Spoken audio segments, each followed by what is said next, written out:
السلام علیکم ناظرین کرام، شروع کرتی ہوں اللہ تعالیٰ کے بابرکت نام سے جو بڑا مہربان اور نہایت رحم والا ہے۔ حضرت عائشہ رضی اللہ تعالیٰ عنہ فرماتی تھیں کہ میں نے حضرت صلی اللہ علیہ وآلہ وسلم کی عادت، سیرت و صورت اور گفتگو سے اس قدر مشابہت کسی کی عادت اور سیرت اور صورت اور گفتگو کو نہیں دیکھا جتنی حضرت سیدہ فاطمہ رضی اللہ تعالیٰ عنہ کے ساتھ تھی۔ جب وہ آپ کے پاس آتی تھی تو آپ کھڑے ہو جاتے تھے، ان کا ہاتھ چومتے، اپنے پاس بٹھاتے، اور جب آپ ان کے پاس جاتے تھے تو وہ بھی کھڑی ہو جاتی تھیں اور آپ کا ہاتھ چومتی تھیں اور آپ کو احترام سے بٹھاتی تھیں۔ حضرت سبحان رضی اللہ تعالیٰ عنہ روایت فرماتے ہیں کہ حضرت صلی اللہ علیہ وآلہ وسلم جب سفر میں تشریف لے جاتے تو سب سے آخر میں حضرت فاطمہ رضی اللہ تعالیٰ عنہ سے مل کر روانہ ہوتے تھے، اور جب واپس تشریف لاتے تو سب سے پہلے حضرت سیدہ فاطمہ رضی اللہ تعالیٰ عنہ کے پاس تشریف لے جاتے۔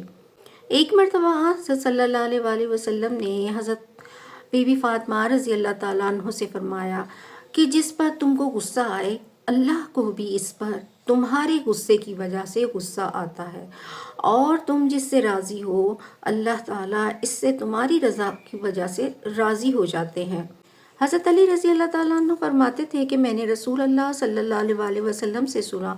کہ قیامت کے روز پردے کے پیچھے سے ایک منادی اعلان کرے گا کہ اے لوگو اپنی آنکھوں کو بند کر لو کہ فاطمہ بنت سیدنا محمد صلی اللہ علیہ وآلہ وسلم گزر رہی ہیں۔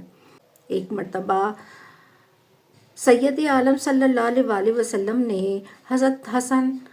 حضرت حسین رضی اللہ تعالیٰ عنہ اور ان کے والدین